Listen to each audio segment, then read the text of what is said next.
Indian ഭരണഘടനയിലെ മൗലിക അവകാശങ്ങൾ സംബന്ധിച്ച വിവരവിശേഷങ്ങൾ.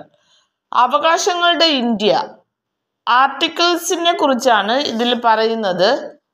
ആർട്ടിക്കിൾ 14 മുതൽ 18 വരെ സമത്വത്തിനുള്ള അവകാശം. നിയമത്തിന് മുന്നിൽ എല്ലാവരും തുല്യരാണ്. ആർട്ടിക്കിൾ 14. നിയമത്തിന് മുന്നിൽ എല്ലാവരും തുല്യരാണ്. ആർട്ടിക്കിൾ 14. മതം, വർഗം, ലിംഗം, ജാതി, ജനനസ്ഥലം എന്നിവയുടെ അടിസ്ഥാനത്തിൽ ഒരു പൗരനോടും വിവേചനം പാടില്ല. ആർട്ടിക്കിൾ 15. മതം, വർഗം, ലിംഗം, ജാതി, ജനനസ്ഥലം എന്നിവയുടെ അടിസ്ഥാനത്തിൽ ഒരു പൗരനോടും വിവേചനം പാടില്ല. ആർട്ടിക്കിൾ 15. സർക്കാർ ഉദ്യോഗങ്ങളിലെ അവസര സമത്വം. ആർട്ടിക്കിൾ 16. സർക്കാർ ഉദ്യോഗങ്ങളിലെ അവസര സമത്വം. ആർട്ടിക്കിൾ 16. അയിത്തം, തൊട്ടുകൂടായ്മ എന്നിവയുടെ നിരോധനം. ആർട്ടിക്കിൾ 17. അയിത്തം, തൊട്ടുകൂടായ്മ എന്നിവയുടെ നിരോധനം. ആർട്ടിക്കിൾ 17. അക്കാദമിക്, മിലിറ്ററി ഒഴികെയുള്ള സ്ഥാനപ്പേരുകൾ നിർത്തലാക്കൽ. ആർട്ടിക്കിൾ 18. അക്കാദമിക്, മിലിറ്ററി ഒഴികെയുള്ള സ്ഥാനപ്പേരുകൾ നിർത്തലാക്കൽ. ആർട്ടിക്കിൾ 18.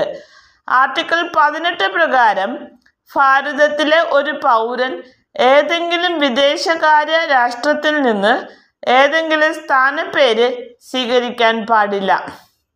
ആർട്ടിക്കിൾ 18 പ്രകാരം ഭാരതത്തിലെ ഒരു പൗരൻ ഏതെങ്കിലും വിദേശ രാഷ്ട്രത്തിൽ നിന്ന് ഏതെങ്കിലും സ്ഥാനപ്പേര് സ്വീകരിക്കാൻ പാടില്ല. സംസാര സ്വാതന്ത്ര്യം മുതലായവ സംബന്ധിച്ച ചില അവകാശങ്ങളുടെ സംരക്ഷണം. ആർട്ടിക്കിൾ 19. സംസാര സ്വാതന്ത്ര്യം മുതലായവ സംബന്ധിച്ചുള്ള ചില അവകാശങ്ങളുടെ സംരക്ഷണം. അത് ആർട്ടിക്കിൾ 19 കുറ്റങ്ങൾ സ്ഥാപിക്കുന്നത് സംബന്ധിച്ച സംരക്ഷണം. ആർട്ടിക്കിൾ 20. കുറ്റങ്ങൾ സ്ഥാപിക്കുന്നത് സംബന്ധിച്ച സംരക്ഷണം. ആർട്ടിക്കിൾ 20. വിദ്യാഭ്യാസത്തിനുള്ള അവകാശം. Article 21A. വിദ്യാഭ്യാസത്തിനുള്ള അവകാശം. Article 21A. നിയമവിധേയമല്ലാത്ത അറസ്റ്റിനും തടങ്കലിനും എതിരായ സംരക്ഷണം. ആർട്ടിക്കിൾ 22. നിയമവിധേയമല്ലാത്ത അറസ്റ്റിനും തടങ്കലിനും എതിരായ സംരക്ഷണം. ആർട്ടിക്കിൾ 22. പത്രസ്വാതന്ത്ര്യത്തെക്കുറിച്ച് പരോക്ഷമായി സൂചിപ്പിക്കുന്ന ആർട്ടിക്കിൾ 19 അടിയന്തരാവസ്ഥ പ്രഖ്യാപിച്ചാൽ രാഷ്ട്രപതിയുടെ ഇടപെടൽ ഇല്ലാതെ തന്നെ റദ്ദാക്കുന്ന മൗലിക അവകാശമാണ്. പത്രസ്വാതന്ത്ര്യത്തെക്കുറിച്ച് പരോക്ഷമായി സൂചിപ്പിക്കുന്ന ആർട്ടിക്കിൾ 19 അടിയന്തരാവസ്ഥ പ്രഖ്യാപിച്ചാൽ രാഷ്ട്രപതിയുടെ ഇടപെടൽ ഇല്ലാതെ തന്നെ റദ്ദാക്കുന്ന മൗലിക അവകാശമാണ്. അടിയന്തരാവസ്ഥ കാലങ്ങളിൽ പോലും റദ്ദ് ചെയ്യാൻ സാധിക്കാത്ത വകുപ്പുകളാണ് ആർട്ടിക്കിൾ 20, 21 എന്നിവ. അടിയന്തരാവസ്ഥ കാലങ്ങളിൽ പോലും റദ്ദ് ചെയ്യാൻ സാധിക്കാത്ത വകുപ്പുകളാണ് ആർട്ടിക്കിൾ 20, 21 എന്നിവ. മനുഷ്യ കച്ചവടത്തിൻ്റെയും നിർബന്ധിത വേലയുടെയും നിരോധനം. ആർട്ടിക്കിൾ 23. മനുഷ്യ കച്ചവടത്തിൻ്റെയും നിർബന്ധിത വേലയുടെയും നിരോധനം. ആർട്ടിക്കിൾ 23. വ്യവസായശാലകൾ തുടങ്ങിയവയിലെ ബാലവേല നിരോധിക്കൽ. ആർട്ടിക്കിൾ 24. വ്യവസായശാലകൾ തുടങ്ങിയവയിലെ ബാലവേല നിരോധിക്കൽ. ആർട്ടിക്കിൾ 24. ആർട്ടിക്കിൾ 23 വ്യവസ്ഥകളുടെ ഏത് ലംഘനവും നിയമം അനുസരിച്ച് ശിക്ഷ ലഭിക്കുന്ന കുറ്റമാണ്. ആർട്ടിക്കിൾ 23 വ്യവസ്ഥകളുടെ ഏത് ലംഘനവും നിയമം അനുസരിച്ച് ശിക്ഷ ലഭിക്കുന്ന കുറ്റമാണ്. ആർട്ടിക്കിൾ 24 പ്രകാരം 14 വയസ്സിന് താഴെയുള്ള ഒരു കുട്ടിയെയും ഏതെങ്കിലും വ്യവസായശാലയിലെയോ ഖനിയിലെയോ ജോലി ചെയ്യാൻ ഏർപ്പെടുത്തുകയോ അപായ സാധ്യതയുള്ള മറ്റേതെങ്കിലും ജീവനത്തിന് ഏർപ്പെടുത്തുകയോ ചെയ്യുവാൻ പാടുള്ളതല്ല. ആർട്ടിക്കിൾ 24 പ്രകാരം 14 വയസ്സിന് താഴെയുള്ള ഒരു കുട്ടിയെയും ഏതെങ്കിലും വ്യവസായശാലയിലോ ഖനിയിലോ ജോലി ചെയ്യാൻ ഏർപ്പെടുത്തുകയോ അപായ സാധ്യതയുള്ള മറ്റേതെങ്കിലും ജീവനത്തിന് ഏർപ്പെടുത്തുകയോ ചെയ്യുവാൻ പാടുള്ളതല്ല. മൗലിക അവകാശങ്ങൾ പ്രാവർത്തികമാക്കുന്നതിനുള്ള മാർഗങ്ങൾ. ആർട്ടിക്കിൾ 32. മൗലിക അവകാശങ്ങൾ പ്രാവർത്തികമാക്കുന്നതിനുള്ള മാർഗങ്ങൾ. ആർട്ടിക്കിൾ 32. ഭാഗം 3 വഴി സേവനങ്ങൾക്കും മറ്റും നൽകിയിട്ടുള്ള അവകാശങ്ങൾ മാറ്റം വരുത്താൻ പാർലമെന്റിന് ഉള്ള അധികാരം. ആർട്ടിക്കിൾ 33. ഭാഗം 3 വഴി സേനകൾക്കും മറ്റും നൽകിയിട്ടുള്ള അവകാശങ്ങൾ മാറ്റം വരുത്താൻ പാർലമെന്റിനുള്ള അധികാരം. ആർട്ടിക്കിൾ 33. ഏതെങ്കിലും പ്രദേശത്ത് പട്ടാള നിയമം പ്രാബല്യത്തിലിരിക്കുമ്പോൾ ഭാഗം 3 വഴി നൽകിയിട്ടുള്ള അവകാശങ്ങളിന്മേലുള്ള നിയന്ത്രണം. ആർട്ടിക്കിൾ 34. ഏതെങ്കിലും പ്രദേശത്ത് പട്ടാള നിയമം പ്രാബല്യത്തിലിരിക്കുമ്പോൾ ഭാഗം 3 വഴി നൽകിയിട്ടുള്ള അവകാശങ്ങളിന്മേലുള്ള നിയന്ത്രണം. ആർട്ടിക്കിൾ 34. 3-ാം ഭാഗത്തിലെ വ്യവസ്ഥകൾക്ക് പ്രഭാവം നൽകാനുള്ള നിയമനിർമ്മാണം. ആർട്ടിക്കിൾ 35. 3-ാം ഭാഗത്തിലെ വ്യവസ്ഥകൾക്ക് പ്രഭാവം നൽകാനുള്ള നിയമനിർമ്മാണം. ആർട്ടിക്കിൾ 35. ന്യൂനപക്ഷ താൽപ്പര്യങ്ങളുടെ സംരക്ഷണം. ആർട്ടിക്കിൾ 29. ന്യൂനപക്ഷ താൽപ്പര്യങ്ങളുടെ സംരക്ഷണം. ആർട്ടിക്കിൾ 29. വിദ്യാഭ്യാസ സ്ഥാപനങ്ങൾ സ്ഥാപിക്കാനും ഭരണം നടത്താനും ന്യൂനപക്ഷങ്ങൾക്കുള്ള അവകാശം. ആർട്ടിക്കിൾ 30. വിദ്യാഭ്യാസ സ്ഥാപനങ്ങൾ സ്ഥാപിക്കാനും ഭരണം നടത്താനും ന്യൂനപക്ഷങ്ങൾക്കുള്ള അവകാശം. ആർട്ടിക്കിൾ 30.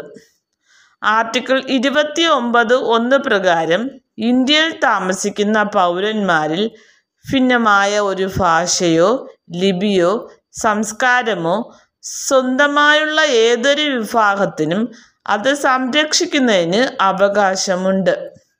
ആർട്ടിക്കിൾ 29(1) പ്രകാരം ഇന്ത്യയിൽ താമസിക്കുന്ന പൗരന്മാരിൽ ഭിന്നമായ ഒരു ഭാഷയോ ലിപിയോ സംസ്കാരമോ സ്വന്തമായുള്ള ഏതൊരു വിഭാഗത്തിനും അത് സംരക്ഷിക്കുന്നതിന് അവകാശമുണ്ട്. ആർട്ടിക്കിൾ 29(2) പ്രകാരം രാഷ്ട്രം സംരക്ഷിക്കുന്നതോ സഹായം നൽകുന്നതോ ആയ ഏത് വിദ്യാഭ്യാസ സ്ഥാപനത്തിലും മതം, വർഗം, ജാതി, ഭാഷ എന്നിവയുടെ അടിസ്ഥാനത്തിൽ യാതൊരു പൗരനും പ്രവേശനം നിഷേധിക്കാൻ പാടുള്ളതല്ല. ആർട്ടിക്കിൾ 29(2) പ്രകാരം രാഷ്ട്രം സംരക്ഷിക്കുന്നതോ സഹായം നൽകുന്നതോ ആയ ഏത് വിദ്യാഭ്യാസ സ്ഥാപനത്തിലും മതം, വർഗം, ജാതി, ഭാഷ എന്നിവയുടെ അടിസ്ഥാനത്തിൽ യാതൊരു പൗരനും പ്രവേശനം നിഷേധിക്കാൻ പാടുള്ളതല്ല. ആർട്ടിക്കിൾ 25 മുതൽ 28 വരെ സ്വതന്ത്രമായ മതവിശ്വാസത്തിനും മതാചാരണത്തിനും മതപ്രചാരണത്തിനുമുള്ള സ്വാതന്ത്ര്യം. ആർട്ടിക്കിൾ 25. സ്വതന്ത്രമായ മതവിശ്വാസത്തിനും മതാചരണത്തിനും മതപ്രചാരണത്തിനുമുള്ള സ്വാതന്ത്ര്യം.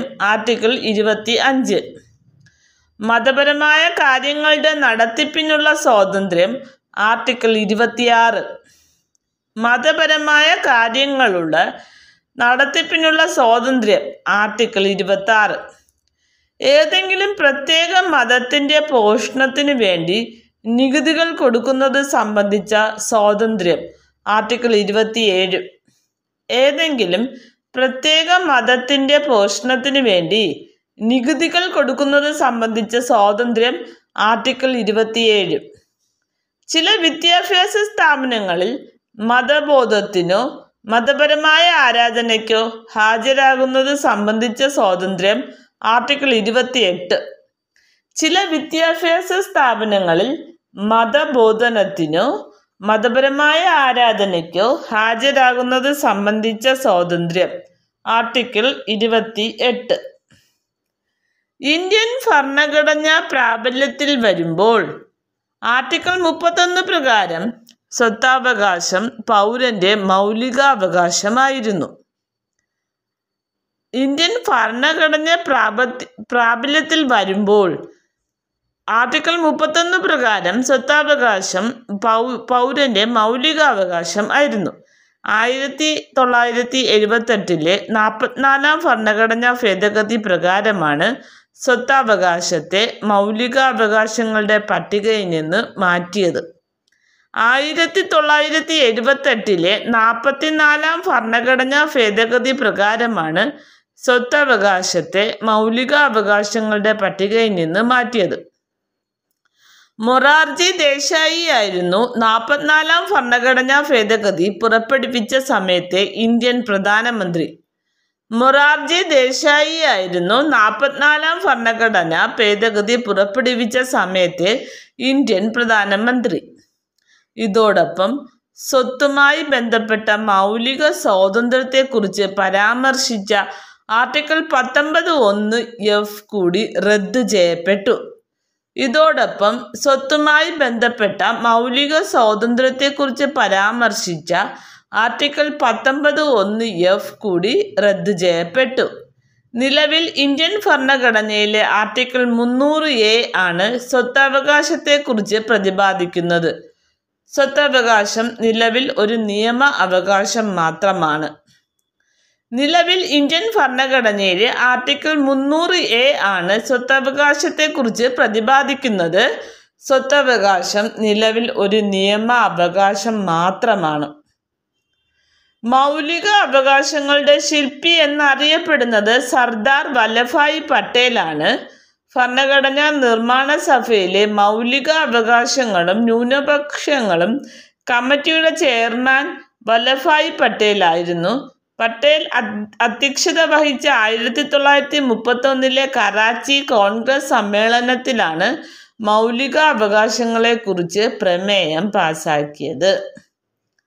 മൗലിക അവകാശങ്ങളുടെ ശില്പി എന്നറിയപ്പെടുന്നത് സർദാർ വല്ലഭായ് പട്ടേലാണ്.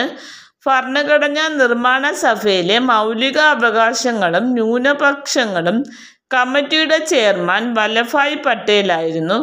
പട്ടേൽ അധ്യക്ഷത വഹിച്ച 1931 കറാച്ചി കോൺഗ്രസ് സമ്മേളനത്തിലാണ് മൗലിക അവകാശങ്ങളെക്കുറിച്ച് പ്രമേയം പാസാക്കിയത്. മൗലിക സ്വാതന്ത്ര്യം 6 തരമുണ്ട്. ആർട്ടിക്കിൾ 19 6 തരത്തിലുള്ള മൗലിക സ്വാതന്ത്ര്യങ്ങളെക്കുറിച്ച് പ്രതിപാദിക്കുന്നു. സംസാരത്തിനും ആശയപ്രകടനത്തിനുമുള്ള സ്വാതന്ത്ര്യം, സമാധാനപരമായും ആയുധങ്ങൾ കൂടാതെയും സമ്മേളിക്കാനുള്ള സ്വാതന്ത്ര്യം, സംഘടനകൾ രൂപീകരിക്കാനുള്ള സ്വാതന്ത്ര്യം, സഞ്ചാര സ്വാതന്ത്ര്യം, ഇന്ത്യയിൽ എവിടെയും താമസിക്കാനുള്ള സ്വാതന്ത്ര്യം, ഏതെങ്കിലും തൊഴിലോ വ്യാപാരമോ ചെയ്യാനുള്ള സ്വാതന്ത്ര്യം എന്നിവയാണ് ആർട്ടിക്കിൾ 19. ആർട്ടിക്കിൾ 19 6 തരത്തിലുള്ള മൗലിക സ്വാതന്ത്ര്യങ്ങളെക്കുറിച്ച് പ്രതിപാദിക്കുന്നു. സംസാരത്തിനും ആശയപ്രകടനത്തിനുമുള്ള സ്വാതന്ത്ര്യം, സമാധാനപരമായും ആയുധങ്ങൾ കൂടാതെയും സമ്മേളിക്കാനുള്ള സ്വാതന്ത്ര്യം, സംഘടനകൾ രൂപീകരിക്കാനുള്ള സ്വാതന്ത്ര്യം, ഏതെങ്കിലും തൊഴിലോ വ്യാപാരമോ ചെയ്യാനുള്ള സ്വാതന്ത്ര്യം എന്നിവയാണവ. ഇന്ത്യൻ ഭരണഘടനയുടെ 12 മുതൽ 35 വരെയുള്ള വകുപ്പുകളിലാണ് മൗലിക അവകാശങ്ങളെക്കുറിച്ച് പ്രതിപാദിക്കുന്നത്. ഇന്ത്യൻ ഭരണഘടന നിലവിൽ വരുമ്പോൾ 7 മൗലിക അവകാശങ്ങളാണ് ഉണ്ടായിരുന്നത്. സ്വത്തവകാശം മൗലിക അവകാശത്തിൽ നിന്ന് നീക്കിയതോടെ എണ്ണം 6 ഇന്ത്യൻ ഭരണഘടന അനുസരിച്ച് ഇപ്പോൾ 6 മൗലിക അവകാശങ്ങളാണ് ഉള്ളത്. മൗലികാവകാശങ്ങൾ: 1. സമത്വത്തിനുള്ള അവകാശം, സ്വാതന്ത്ര്യത്തിനുള്ള അവകാശം, ചൂഷണത്തിനെതിരായുള്ള അവകാശം, മതസ്വാതന്ത്ര്യത്തിനുള്ള അവകാശം, സാംസ്കാരികവും വിദ്യാഭ്യാസപരവുമായ അവകാശം, ഭരണഘടനാപരമായ പ്രതിവിധികൾക്കുള്ള അവകാശം.